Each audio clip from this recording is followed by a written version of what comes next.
Una revolución no puede depender de un hombre, de una mujer. No, sería muy vulnerable. No puede depender de una cúpula, una élite o una vanguardia esclarecida, no. Una revolución tiene que asentarse sobre un pueblo. Y ese pueblo, esa masa popular, debe generar en su propia dinámica, como decía Antonio Gramsci, bueno, los cuadros y las estructuras, la maquinaria, la idea, los motores, los núcleos, los cuerpos revolucionarios. O sea, tiene que ser la base fundamental, la fuerza fundamental que nos asegure el impulso permanente de nuestra revolución. Nosotros tenemos que terminar de borrar los vestigios de la democracia de cúpulas, de la democracia elitesca, y darle vida cada día con más fuerza a esa democracia directa, a esa democracia popular, a esa democracia desde las bases. Esa es una de las luchas que el partido debe dar, fortaleciendo los valores revolucionarios, como aquí lo decía Fidel Castro, de un militante revolucionario. Debe ser un verdadero revolucionario, y un revolucionario que esté pendiente de cuánto hay para eso, cuánto dinero me va a quedar. Eso no es ningún revolucionario, es un contrarrevolucionario. El corrupto es un contrarrevolucionario disfrazado a veces de revolucionario, porque ha pasado tanto en la historia. A mí me hicieron una campaña intensa. La oligarquía, no solo la oligarquía criolla, sino el imperio. Una campaña para tratar de ganarme, de atraerme. Solo que no lo lograron, pues.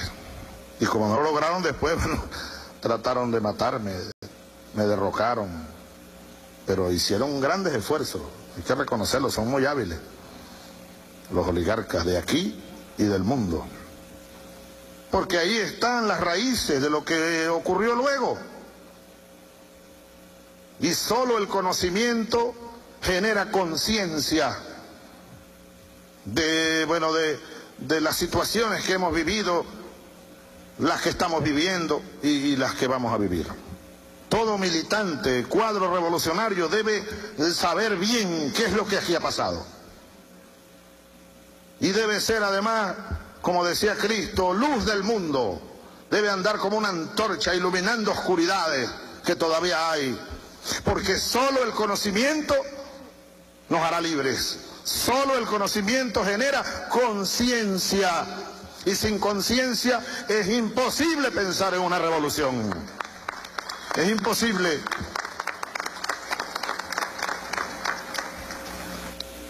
Ya basta de traiciones. Este pueblo heroico ha sido traicionado ya demasiado.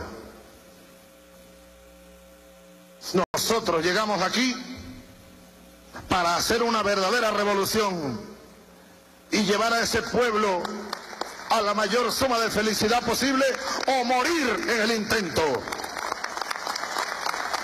Pero no podemos permitir una nueva traición al pueblo de Bolívar. 1000 veces traicionado. Demasiadas veces traicionado. ¿Cómo ha combatido ese pueblo? ¿Cómo ha combatido? ¿Cómo ha batallado nuestro pueblo durante estos siglos? Siglos. Y la última proclama de Bolívar lo dice todo en Santa Marta. Y las últimas cartas de Bolívar lo dicen todo. No tengo patria, muero proscrito. Esta patria se deshizo. No ha llegado aún el gran día para nuestra América, para nuestra Venezuela. Algún día llegará. Hagamos posible que ese día sea hoy, ahora. Es el gran día de Venezuela y el gran día de nuestra América. Tiene que ser ahora o posiblemente no sea nunca, camaradas. O posiblemente no será nunca. Si no es ahora, no podemos dejar que pase esta gigantesca oportunidad que se ha presentado y que ha surgido no de la nada, no, ha surgido de allí como el ave fénix de las cenizas de nuestro pueblo, de las luchas acumuladas de nuestro pueblo, del dolor y el amor de nuestro pueblo.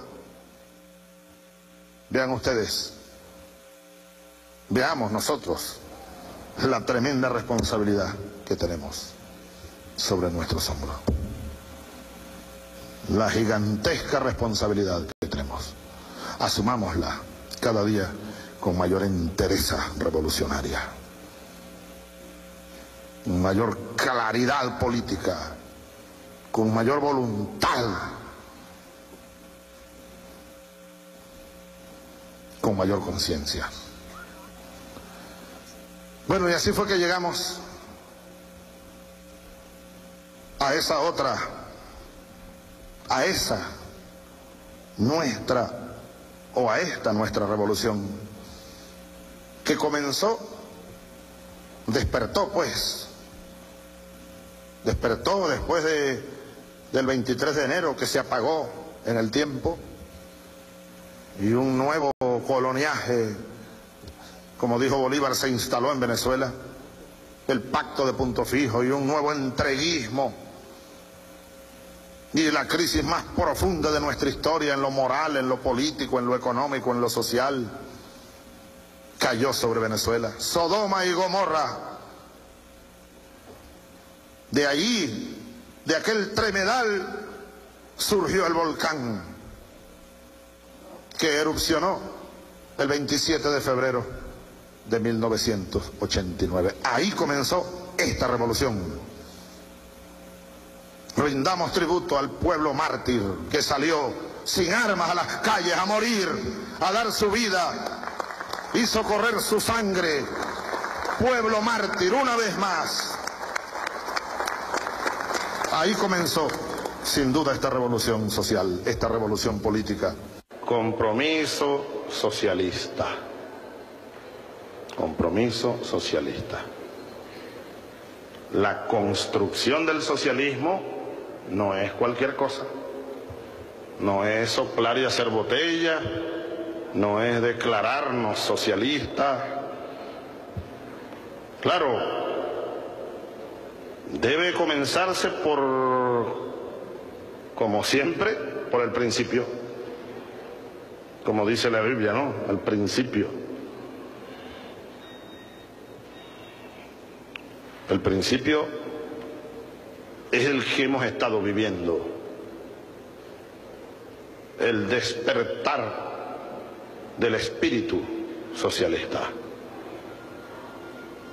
Sin ello sería imposible construir en lo concreto el socialismo. Ahora, tengamos claro, y cada día más claro, cada una de ustedes, camaradas, el porvenir de Venezuela o es socialista o no es.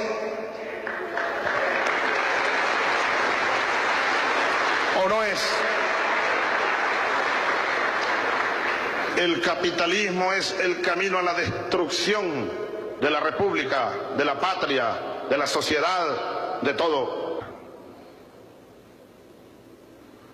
Entonces hay que estudiar mucho, hay que tener claro, y el que no lo tenga, pues debe buscar la claridad ideológica.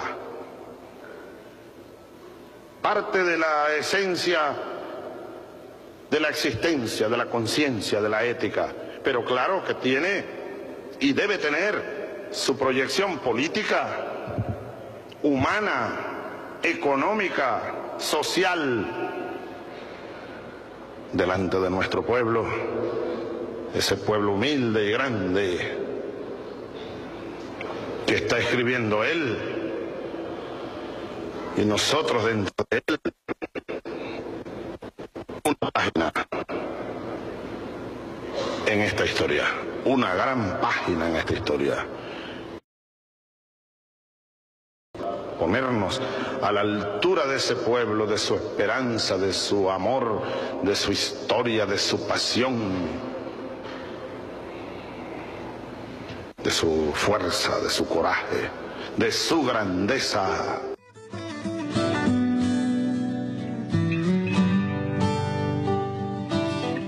Yo tengo un sentimiento que es muy fuerte por mi bandera. Es como mi propia piel, nunca va a cambiar. El amarillo es la riqueza del pueblo, azul es mi hermoso mar. Rojo es mi sangre, las venas, es la independencia que no se acabará. Mis hermanos corren sueltos por toda la colina, mi amor ya sonríe con libertad. Mi país es cada vez más fuerte, esta es la felicidad. Todo lo que siempre fue de nuestra gente. Buenas noches, ¿cómo están todos? Bienvenidos a La Hojilla. Bien, estamos llegando el sábado de La Habana, de Cuba. Estuvimos en un congreso, ya vamos a hablar de eso. Hoy se estaba celebrando los 100 años de la Revolución Rusa, con un acto, una marcha, y estuvo el presidente Nicolás Maduro, estuvo allí, intervino. Dice aquí, a 100 años de la Revolución Rusa comprendemos la necesidad de mantener banderas de la inclusión, sostuvo el presidente Nicolás Maduro. El presidente de la República Bolivariana de Venezuela, Nicolás Maduro, recordó este martes el centenario del triunfo de la Revolución Bolchevique en Rusia, llevada a cabo por los socialistas bajo el mando de Vladimir Ilich Ulyanov Lenin, la cual logró su victoria el 7 de noviembre de 1917. A través de su cuenta en la red social Facebook, el jefe de Estado rememoró que históricamente se le conoce como la Revolución de Octubre, ya que para ese año Rusia se guiaba por el calendario juliano y los hechos ocurrirían a finales de octubre. Agregó que desde el 7 de noviembre de 1817 surgió de los obreros, los campesinos y soldados un modelo político y social de transformaciones que hacían frente al capitalismo y sus cómplices. Hoy los pueblos del mundo que luchamos por un mundo mejor recordamos aquella gesta de Lenin que hizo de Rusia y otras naciones fuertes centros industriales, agroalimentarios, científicos y militares que jugaron un papel fundamental en el desarrollo histórico de la humanidad, siendo su capítulo más importante el combate y destrucción del fascismo y el nazismo en la Segunda Guerra Mundial, además de ser uno de los polos políticos más importantes de la mayor parte del siglo XX, escribió el presidente Nicolás Maduro. Señaló que a 100 años de la Revolución Rusa miramos al futuro de las grandes luchas que hay que dar, comprendiendo la necesidad de mantener las banderas de la inclusión, del poder de los obreros, del campesinado, de las grandes mayorías, siempre en alto porque son el socialismo científico llevado a la práctica necesaria para una vida más justa y para todos. Vamos a pasarle un resumen rápidamente de lo que fue la intervención del presidente Nicolás Maduro en este acto frente al Palacio de Miraflores. Rueda. Tenemos que tomar y retomar, compañeros dirigentes, constituyentes obreros. Tenemos que tomar y retomar todos los días el impulso de construcción del socialismo de lo concreto, del socialismo de lo real. Habló nuestro comandante Chávez de 5 dimensiones del socialismo. Todos los días el pueblo debe cultivar, debe amasar la conciencia de cuál es el esfuerzo que hay que hacer en cada espacio. Aquí veo a mis compañeros del Metro de Caracas, les doy un saludo. Aquí veo a mis compañeros milicianos y milicianas. Aquí veo a mis compañeros de la UNEFA y de las universidades. Aquí veo a mis compañeros de las empresas básicas de Guayana. Y yo les pregunto a los trabajadores y trabajadoras de la administración pública presente, ¿es posible construir el socialismo sin la clase obrera? Hay que construir el socialismo en todos los espacios. El comandante Chávez habló de 5 dimensiones. La primera dimensión, la dimensión política. El socialismo en lo político. La democracia socialista, la democracia popular, la democracia directa, la democracia en el sindicato, en el Consejo Obrero, en el CPT, la democracia protagónica, la democracia en el país. Más allá de las formas electorales, más allá de las formas burguesas, la democracia verdadera entrega el poder político a los pueblos. Porque si algo tuvo hace 100 años la revolución bolchevique, es que por primera vez los obreros, los campesinos tomaron el poder político en sus manos para construir un Estado, para tomar el gobierno y su conducción.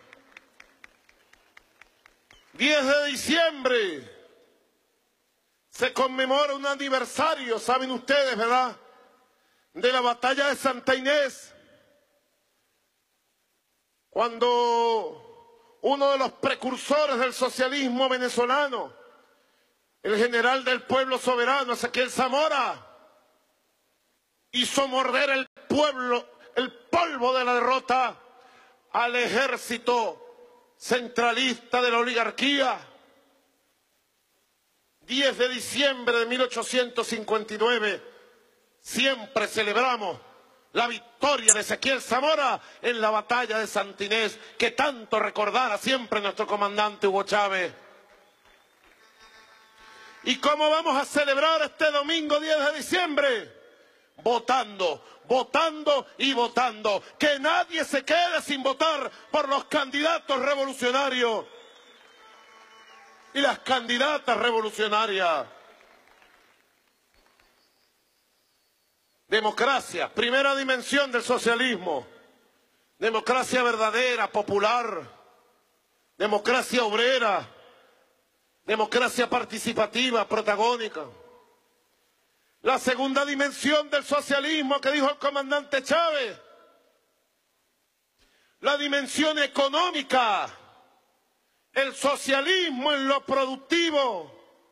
Yo quiero encargarte, Néstor Ovalles, porque si estamos hablando del socialismo en lo económico, en lo productivo, tenemos que recordar que creamos los consejos productivos de trabajadores. Ustedes recuerdan los CPT. Yo quiero dentro de una semana, el martes, sin falta, compañero ministro y camarada y hermano, el próximo martes, hacer un congreso nacional para que los consejos productivos de trabajadores me presenten un plan de desarrollo del socialismo económico productivo en las 800 empresas fundamentales del país. Convoco al Congreso Nacional de los Consejos Productivos de Trabajadores CPT. Quiero verle la cara a los líderes, a las lideresas. Quiero ver las experiencias. Porque el gran instrumento de la construcción de esta segunda dimensión del socialismo en lo económico, el gran instrumento que tenemos son los consejos productivos de los trabajadores y las trabajadoras. Y ahí tenemos que afianzarnos. En la segunda dimensión, el desarrollo de las fuerzas productivas del país es la única forma de cortarle la mano a la guerra económica. No hay otra, camarada. Todo el sistema distributivo y comercializador y de fijación de precios está podrido. Tenemos que hacerlo de nuevo. Y eso solo lo puede hacer una revolución que base su poder en el poder de los trabajadores, de las trabajadoras, en el poder del pueblo.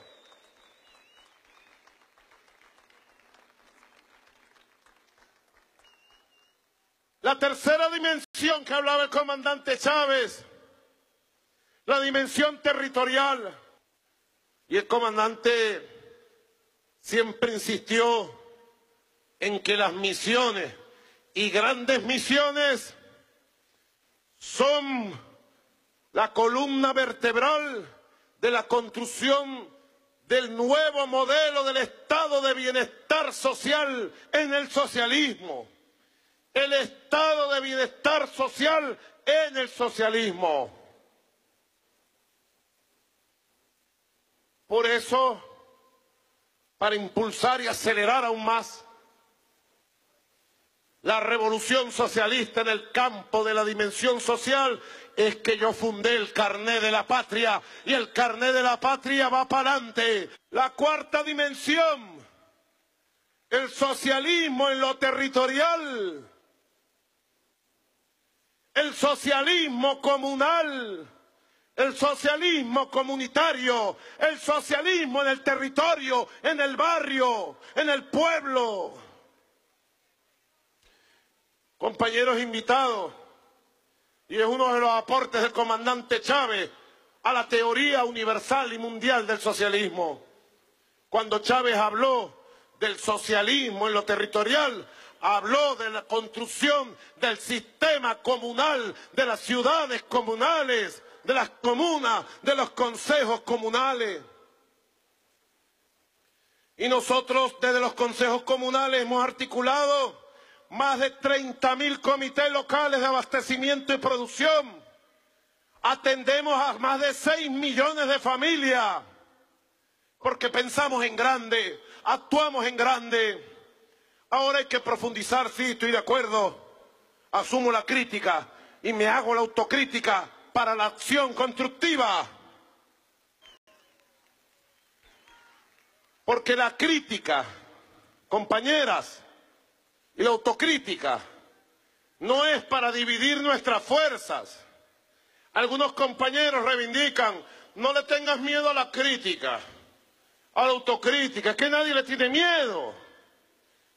Pero la crítica y la autocrítica no es para hacer un concurso de intelectuales, de sabiondos, de aquellos que saben escribir mucho y hablar mucha paja, pero no hacen nada en lo concreto, en ningún barrio, en ningún consejo comunal, en ningún sindicato, y lo que hacen es hablar y hablar y hablar, y no actúan. A mí me gusta la crítica y la autocrítica desde la práctica, desde la acción, desde la lucha, desde el sacrificio. Por eso asumo la crítica y la autocrítica para lo constructivo, para construir, no para destruir a un compañero, no para dividir nuestras fuerzas. Eso se entiende, ¿verdad, camarada? La crítica y la autocrítica para construir, para superar problemas.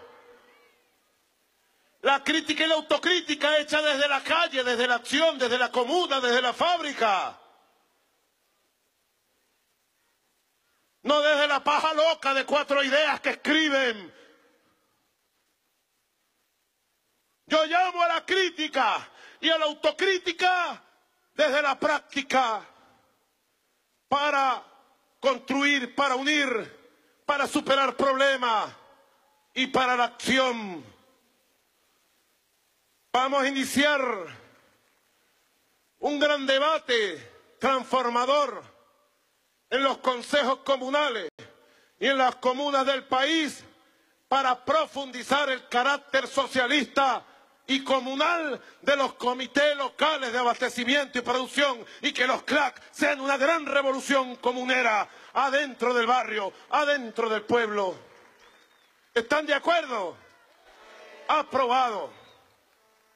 ¿Se dan cuenta, compañeros, las tareas que tenemos en cada dimensión del socialismo? Las tareas en la dimensión política, ganar el 10 de diciembre. La tarea en la dimensión económica, que los CPT se conviertan en el instrumento del socialismo productivo, Congreso Nacional de los CPT. La tarea en la dimensión social, que el Carné de la Patria cada vez sea más eficaz y llegue a los hogares y atienda al pueblo y fortalezca el sistema de misiones y grandes misiones. La tarea en la dimensión del socialismo territorial, fortalecer el carácter socialista de los consejos comunales. Y la quinta dimensión, toma nota Ernesto, tiene que ver contigo.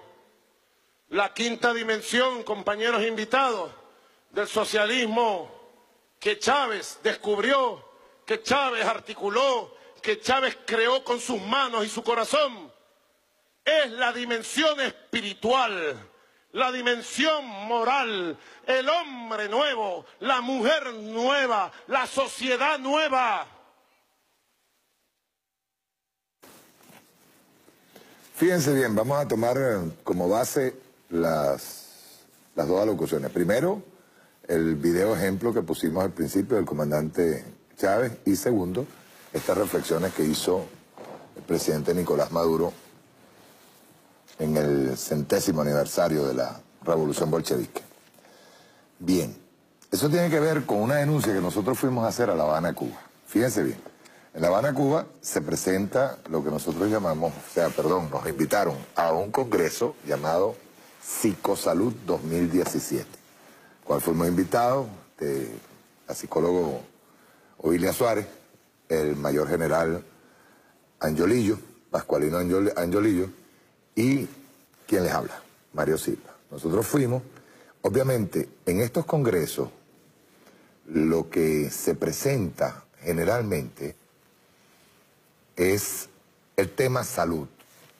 Nosotros, en el marco de ese congreso, fuimos con la determinación no solamente de hacer una denuncia en cuanto a lo que estaba pasando en Venezuela con respecto a la guerra psicológica que se viene implementando contra el pueblo venezolano. Hay algo que, espera un momento, hay algo que me llamó la atención. Nosotros estuvimos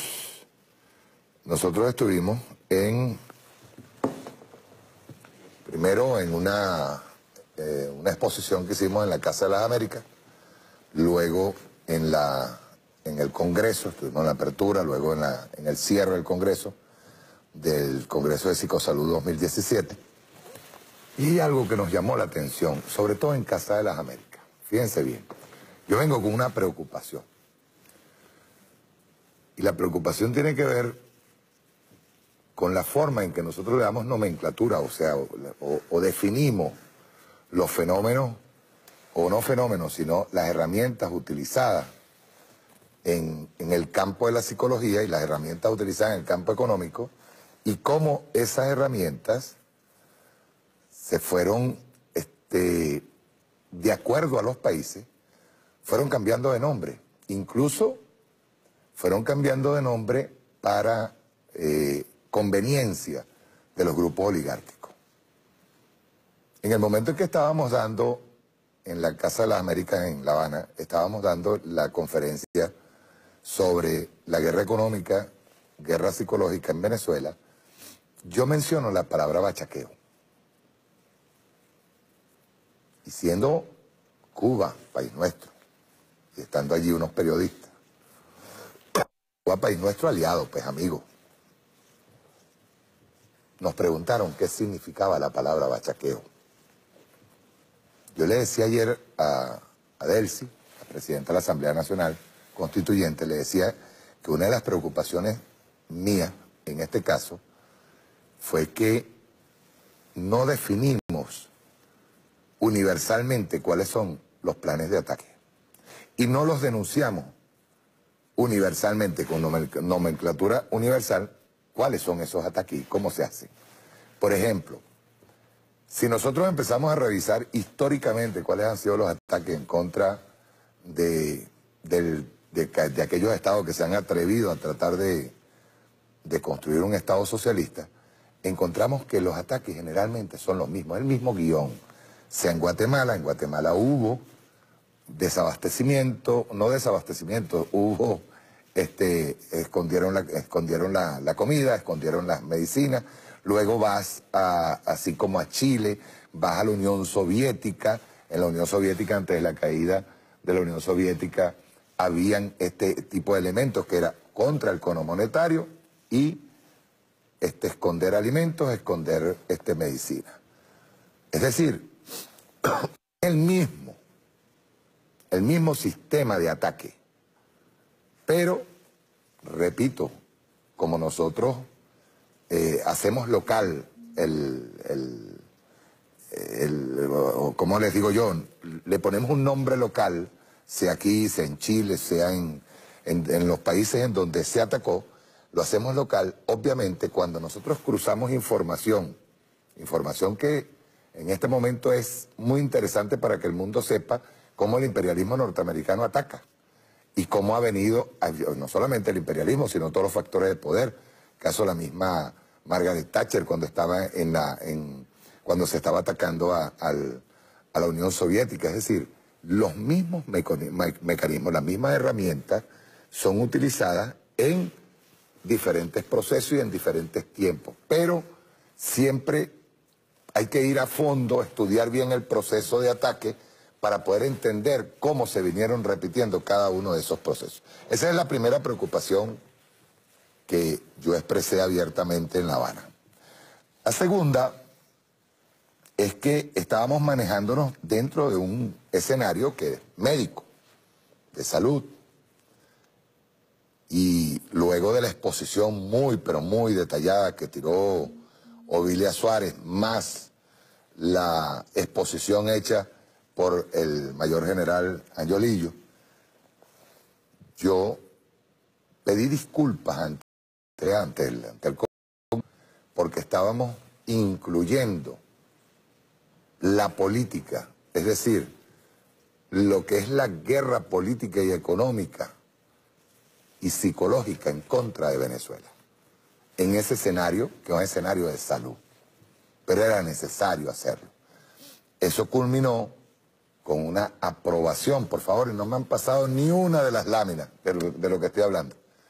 Eso obviamente aprobó, hubo al final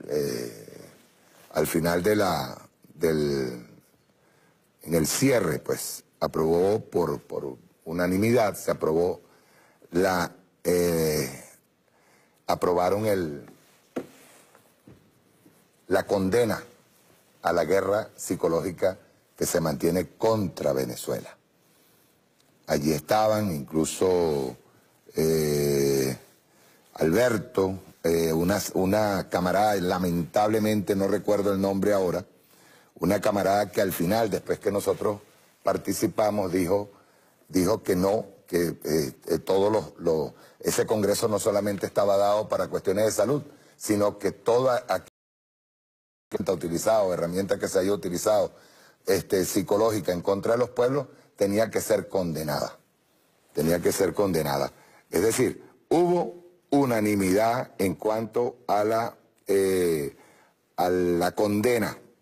Alberto Cobian Mena se llamaba el profesor que nos invitó, profesor cubano, y no recuerdo el nombre de la camarada que hizo su intervención final cuando ya habíamos terminado el Congreso. De hecho, luego estuvimos como dije, en Casa de la América, luego tuvimos una entrevista en Radio Habana, Cuba, con los compañeros de Radio Habana, Cuba. Bien, quería informarles esto porque fue una experiencia bien enriquecedora.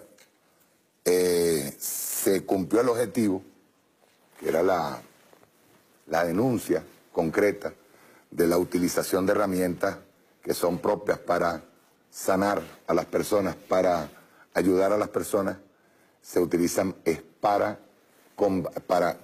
dañar a un pueblo completo. Eso estuvo muy, pero muy interesante. Tanto, ya pronto hablaremos de lo que se expuso allí, incluso lamentamos muchísimo que no se hayan podido grabar algunas de las intervenciones. Bien, eso en primer término. Quería hacer uso de este espacio para hacerles llegar lo que estuvimos haciendo en La Habana, Cuba. Bien, desde Cuba, y ayer mismo nos enteramos de la decisión del Tribunal Supremo de Justicia de quitarle la inmunidad parlamentaria al señor Freddy Guevara. Tengo un video que hice con relación a por qué al señor Freddy Guevara se le está quitando la inmunidad parlamentaria.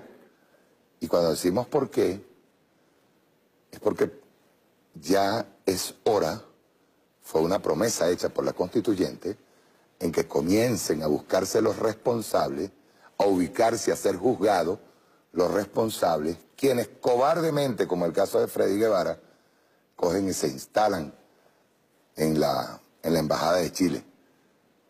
Incluso el gobierno chileno atendiendo lo que es aceptando el ingreso del señor Freddy Guevara en su sede diplomática o en su embajada, cuando este señor está siendo juzgado por delitos comunes, terrorismo. Vamos a ver el video. Rueda.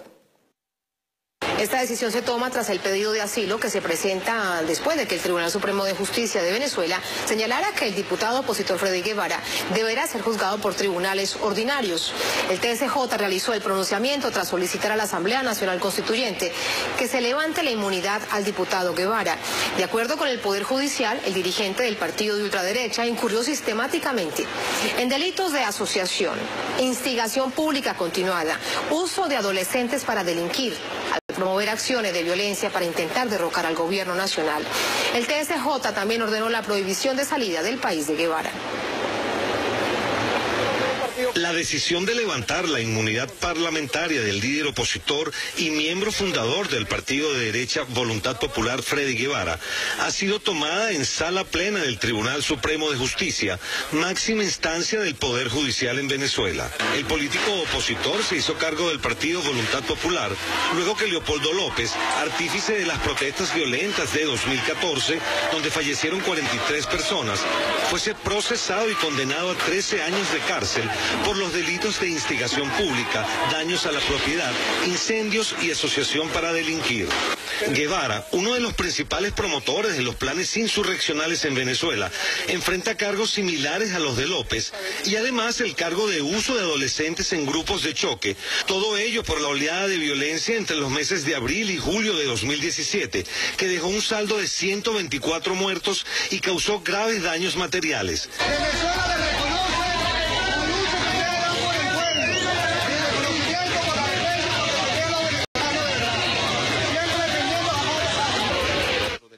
Guevara insiste en continuar la lucha violenta contra el gobierno y ha solicitado en repetidas ocasiones la injerencia extranjera y la implementación de sanciones económicas contra Venezuela. Cuando las fuerzas represivas fueron hasta mi casa para buscarme, entendí que esta no era una amenaza más.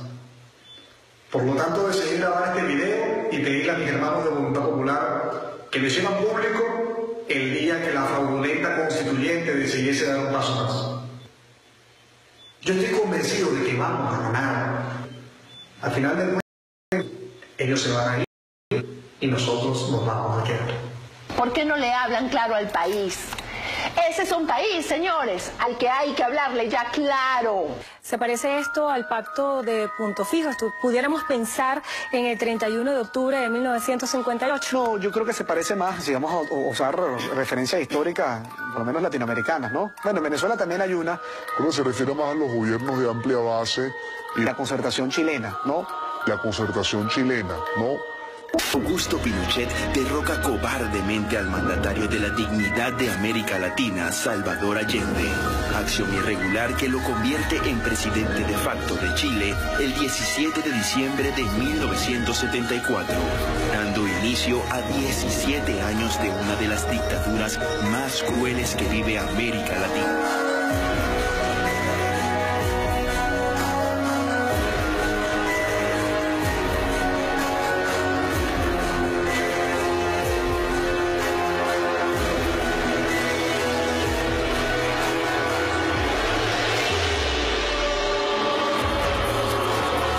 Temas que implican más parecidos a la concertación chilena, que fue lo que se enfrentó a Pinochet cuando cayó. Porque eso es como los muchachos, los hijos de uno, cuando están chiquitos, uno les dice cualquier cosa y se convence. Cuando van creciendo, si uno no les dice la verdad y no les echa el cuento completo, los muchachos se ponen bravos. Y la reconstrucción de Chile que vino después. He decretado A partir de esta fecha, el estado de sitio en todo el territorio nacional. A partir de este momento, procederán a arrestar a cualquier dirigente político o gremial y a cualquier persona que no obedezca los mandos u órdenes emanadas de las autoridades legales del país. Pinochet en conspiración con el imperio norteamericano. A través de la Operación Cóndor, ordena la privatización de empresas públicas, el despido masivo de trabajadores, elimina partidos políticos y clausura el Congreso. Hunde al pueblo chileno en la penuria política y social. Esos usurpadores del Tribunal Supremo de Justicia y de la Fiscalía General me acusan de los delitos que no he cometido, pero motivados por unos hechos que yo reconozco. No nos saque de nuestra principal fortaleza, que es el pueblo en la calle, en rebelión democrática, que se ha movilizado en los 24 estados de Venezuela diciendo: basta, no me la calo más y no voy a aceptar una arbitrariedad más.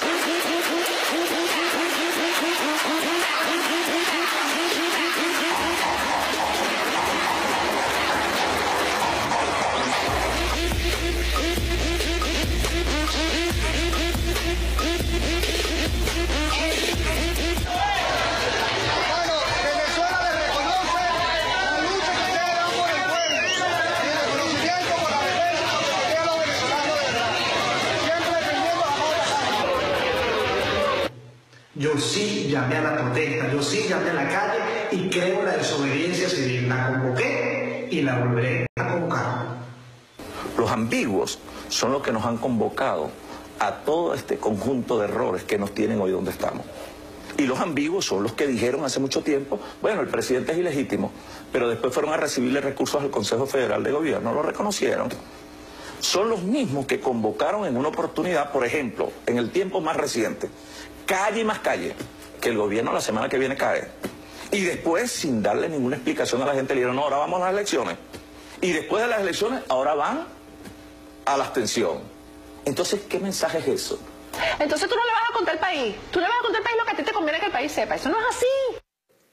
Fíjense, aquí tengo comunicado oficial de la República Bolivariana de Venezuela en este caso.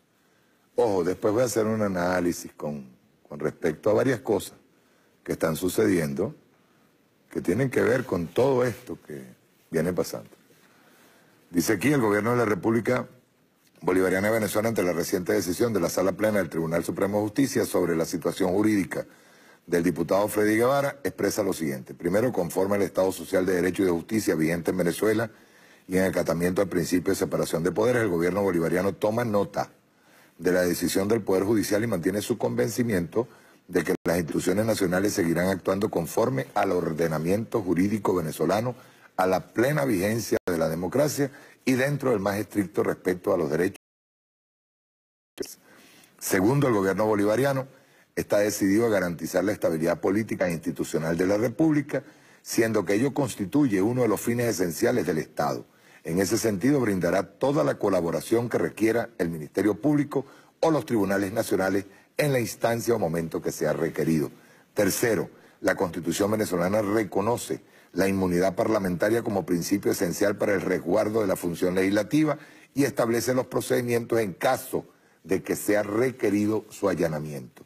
De igual forma, la doctrina y la jurisprudencia venezolana es clara al advertir que el antejuicio de mérito contra altos funcionarios del Estado no es procedente si se trata de un delito en flagrancia, y así lo ha determinado el Tribunal Supremo de Justicia.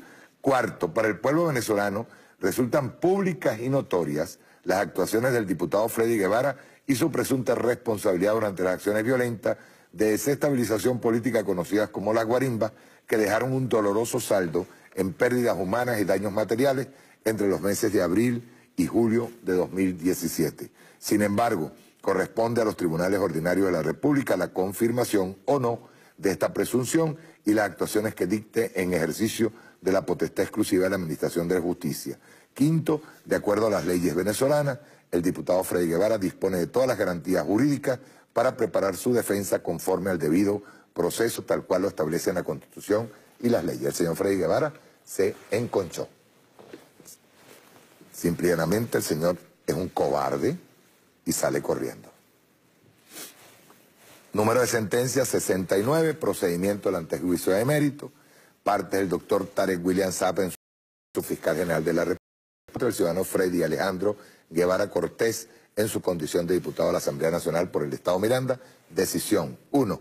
Que existen suficientes elementos de convicción para determinar la responsabilidad del ciudadano Freddy Alejandro Guevara Cortés de haber incurrido de manera permanente en los delitos de asociación, instigación pública continuada y uso de adolescentes para delinquir, tipificados respectivamente en los artículos 37 de la Ley Orgánica contra la Delincuencia Organizada y Financiamiento del Terrorismo, 285 del Código Penal, vigente en relación con el artículo 99 Houston, y 264 de la Ley Orgánica para la Protección del Niño, Niña y Adolescentes.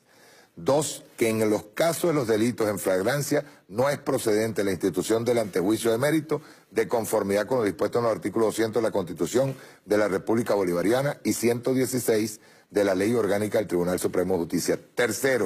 Que por tratarse de delitos comunes y permanentes, el enjuiciamiento del mencionado ciudadano deberá hacerse por ante los tribunales ordinarios competentes según lo dispuesto en el artículo 378 del Código Orgánico Procesal Penal. 4. Ordena enviar copia certificada de las actuaciones a la Asamblea Nacional Constituyente a fin de que determine lo conducente según lo previsto en el artículo 200 de la Constitución de la República Bolivariana de Venezuela. 5. Ordena la prohibición de salida del país del ciudadano Freddy Alejandro Guevara Cortés con fundamento en lo dispuesto en el artículo 26 de la Constitución de la República Bolivariana de Venezuela. En consecuencia, se ordena oficiar al Servicio Administrativo de Identificación, Migración y Extranjería, SAIME, adscrito al Ministerio del Poder Popular para las Relaciones Interiores, Justicia y Paz de la República Bolivariana de Venezuela. 6. Remítase copia certificada a las presentes actuaciones del Ministerio Público para que continúe la tramitación de la causa penal correspondiente. Esto va para los señores de la embajada de los gobiernos, en este caso el gobierno de Chile, no vayan a estar hablando de asilado político. No hay ningún asilado político, hay un delincuente. Nosotros lo veníamos diciendo. Esto no debe haberle caído de sorpresa.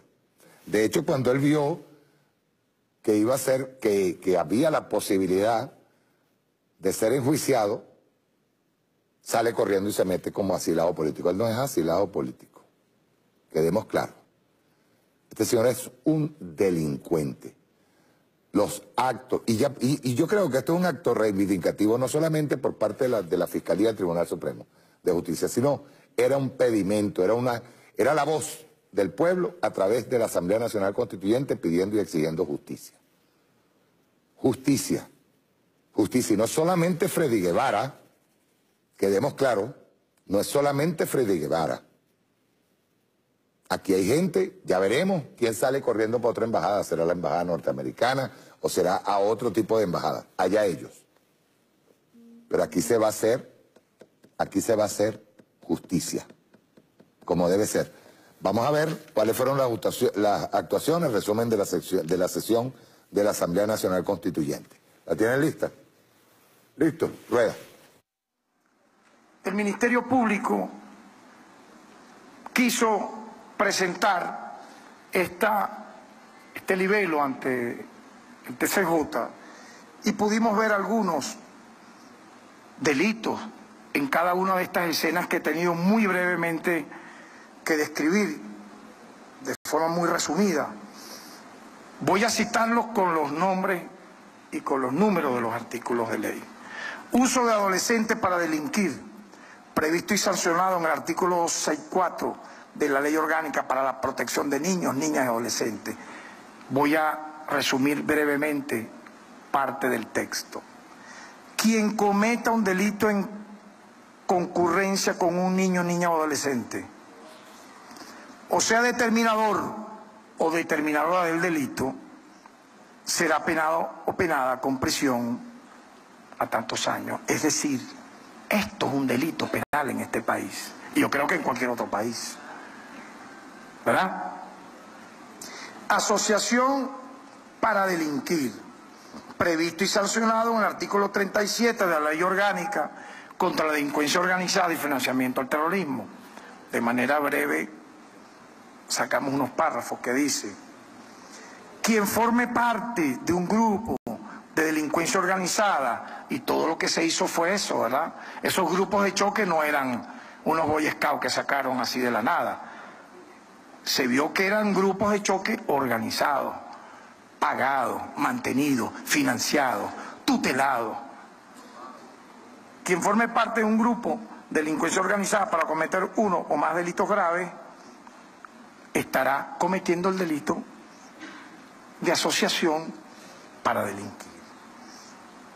Y este que obviamente es el más reiterado y sistemático: instigación pública continuada, previsto y sancionado en el artículo 8.5 del Código Penal vigente, que dice: quien instigare a la desobediencia de las leyes o al odio entre sus habitantes, o hiciera apología de hechos que la ley prevé como delitos, de modo que ponga en peligro la tranquilidad pública, será sancionado y será penado por los tribunales de la República, por las leyes de la República, en un juicio donde tendrá, como no tuvimos nosotros en el pasado.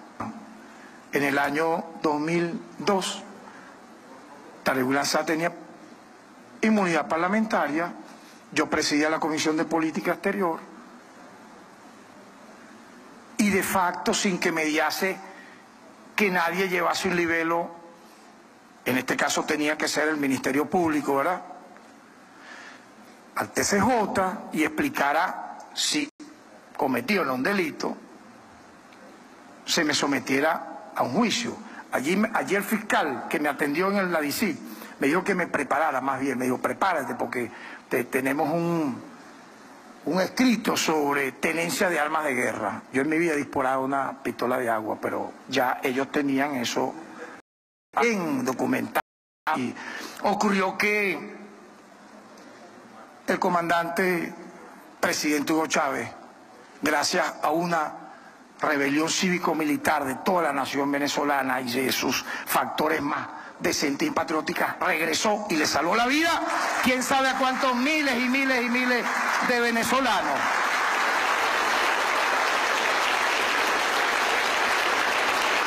Nosotros no hemos tenido esas oportunidades en el pasado. Aquí se sabe que gente, por pintar una consigna, pedimos respeto al pasaje estudiantil, le caían a plomo, como diría Betancourt, en la espalda, y lo mataban por escribir una consigna, un adolescente, un menor de edad. Eso se llegó a vivir incluso en los años 90, porque ¿qué no ocurrió? ¿Qué no fue el Caracazo? Una matanza de terrorismo de Estado, donde gente que salió sin armas fue masacrada hábilmente, no solo el 27 de febrero, sino el 28, el 1, el 2, el 3, el 4 y el 5 de marzo. Nosotros eso lo hemos documentado porque lo trabajamos en su época. Fosas comunes como la de la peste, etcétera. Eso pasó. Y eso se sabe. Finalmente, asistimos a un hecho que vincula la democracia venezolana con garantías a los derechos civiles y políticos. En tanto, la denuncia contra una persona, investida autoridad, que se presume por las reiteradas, no solo acumulación de elementos de convicción que pesan contra esa persona, sino por las denuncias de madres de familia y de menores de edad, está vinculado a que pueda ser objeto de un proceso penal ordinario. Y esto se ha hecho de manera impecable. ¿Por qué? Porque se han agotado los lapsos que prevé la Constitución y la ley de la República de Venezuela. No como en el pasado ocurría, y que nunca jamás debiéramos permitir que pase. No hay forma que ellos puedan hacerlo solos, es con un gran apoyo internacional. Ese mismo apoyo internacional que permite que delincuentes como estos vayan y se refugien en una embajada. ¿Qué harían esos países que le dan refugio a esta gente en sus países si ocurriera lo que ha ocurrido en Venezuela? ¿Qué harían? Porque es muy fácil cometer este tipo de delitos, llevar la muerte a una cantidad de jóvenes, a quemar a seres vivos, quemar los hombres, mujeres vivos, a linchar a alguien solo porque le pareció que era un miembro de la Fuerza Armada o policía, o porque le pareció que era chavista. Eso tiene que ver con la política. Eso tiene nada que ver con la política, eso tiene que ver con la maldad. Eso eso tiene que ver con la maldad como ser humano. Estos señores, porque yo quiero aclarar que no es Freddy Guevara solo. No creamos que porque se actúa contra Freddy Guevara ya se está haciendo justicia. No, no, no. En verdad no estamos actuando contra Freddy Guevara. Lo que se está haciendo es justicia por los actos que ha cometido Freddy Guevara, que son dos cosas distintas. Si él fuese una persona responsable, que no lo es, estaría aquí hoy. Hoy lo invitó la directiva de la Asamblea Nacional Constituyente para que se defendiera. Jesús, viniera para acá y dijera que esto es mentira lo que nosotros estamos diciendo, lo que está en evidencia, lo que está en evidencia. Y en esos 4 meses, mire, ellos juraron que esto se acababa. Su arrogancia los hizo creer que esto se acababa. Recuerden cómo eran las cosas aquí en el 2002. No salía aquel señor de Fedecámara todos los días a dar un parte de guerra. Fernández creo que se llamaba, ¿verdad? Y Carlos Ortega, y era un parte de guerra todos los días. Los más jóvenes a lo mejor no recuerdan. Eso fue hace ya 16 años. 15, ya para 16. Pero eso ocurría todos los días. Luego con la salida, recuerden, no había voceros. Igual quemaron, trancaron, pero no había voceros. Aprendieron, porque todos esos voceros se fueron. ¿Para dónde? Para los países donde los apoyaron. ¿Dónde está Carmona? Colombia. ¿Cuál es la posición de Colombia en este momento contra Venezuela? ¿Dónde está Fernández? ¿Dónde están la gente del petróleo? ¿Dónde están en Estados Unidos? ¿Cuál es la posición de Estados Unidos contra Venezuela? La misma. De manera que esto no es un asedio de ayer para hoy, es un gran plan contra el país. Y nosotros debemos estar preparados. Considerando que el Tribunal Supremo de Justicia solicitó autorización a esta soberana Asamblea Nacional Constituyente en cumplimiento del artículo 349 de la Constitución de la República Bolivariana de Venezuela, mediante oficio número TPE 17423 de fecha 3 de noviembre de 2017 y remitió copias certificadas de la decisión dictada por la Sala Plena en el expediente AA10L 2017-000112, referida al ciudadano Freddy Alejandro Guevara Cortés, titular de la cédula de identidad número 18.357.476, a los fines de que se determine lo conducente según lo previsto en el artículo 200 de la Constitución de la República Bolivariana de Venezuela.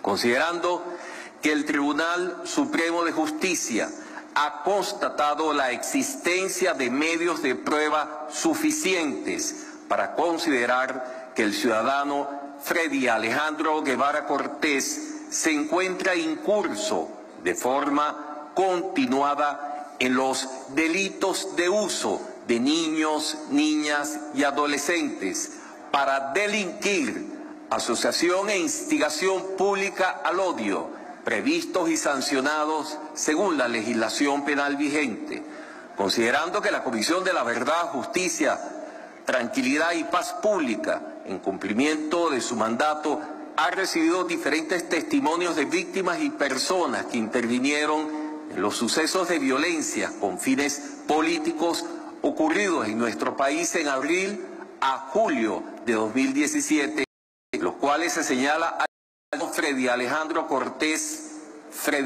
Guevara Cortés como responsable directo de la planificación, incitación y ejecución de estos hechos punibles. Decide, primero, autorizar la continuación del enjuiciamiento del ciudadano Freddy Alejandro Guevara Cortés, titular de la cédula de identidad número 18.357.476, de conformidad con lo establecido en el artículo 200 de la Constitución de la República Bolivariana de Venezuela.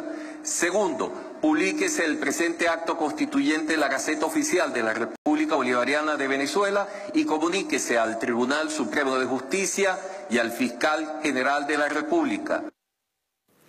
Bien, fíjense bien. No solamente que tenemos que hacer justicia, yo ahora retorno a cómo comenzó el programa. Una de las peticiones que hace el presidente Nicolás en su intervención es la de hace un llamado a todas las fuerzas obreras a presentar planes productivos. Nosotros tenemos debilidades que tenemos que solventarlas.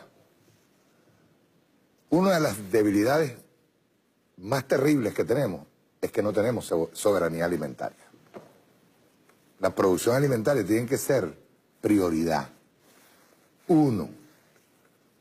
Aquí hablamos de salir del modelo rentista petrolero. Miren, nosotros vamos a tener petróleo hasta el final de los tiempos, hasta que se agote el petróleo y nadie más tenga petróleo, porque somos los que tenemos mayores reservas. Es así, nosotros somos los que tenemos mayores reservas. Pero el petróleo no puede convertirse en y está demostrado porque el mismo imperialismo, con todo y su fracking y con todas sus debilidades en cuanto a energía petrolera, ellos han demostrado que nos pueden dar en la madre con los precios. ¿Por qué? Porque simplemente ellos tienen fórmulas, tienen la operación económica mundial como para reventarlo. Nosotros vamos a tener petróleo hasta siempre. Hasta que se agoten los demás, nosotros todavía vamos a tener petróleo. Pero eso no se puede convertir, el petróleo no se puede convertir en la panacea nuestra. Igual, nosotros no podemos estar en función pensando en todos los recursos mineros que tenemos. Minerales, recursos tan estratégicos como el torius, como el coltán. Esos son recursos que nos pueden entrar a nosotros para nosotros ir metiendo en divisas, ir guardando para el futuro. Pero lo que sí tenemos que atacar son nuestras falencias. Es atacar nuestro problema ahora mismo, es el problema de soberanía alimentaria. El problema también no es solamente soberanía alimentaria, sino también el de artículos que las transnacionales son las que lo traen, nosotros hemos dejado de producirlos teniendo la materia prima. Vamos a ir a un corte, ¿verdad? Y al regreso vamos a hablar de eso, porque, por si ustedes no se han dado cuenta, el temita del default otra vez vuelve a la palestra. Cada cierto tiempo que al Venezuela le toca pagar la deuda, de los intereses de la deuda, te sale el tema del default. Siempre sale el tema del default y siempre terminamos pagando. Siempre terminamos honrando nuestras deudas. Bueno, la deuda que nos clavaron desde la Cuarta República. Vamos a un corte y ya regresamos.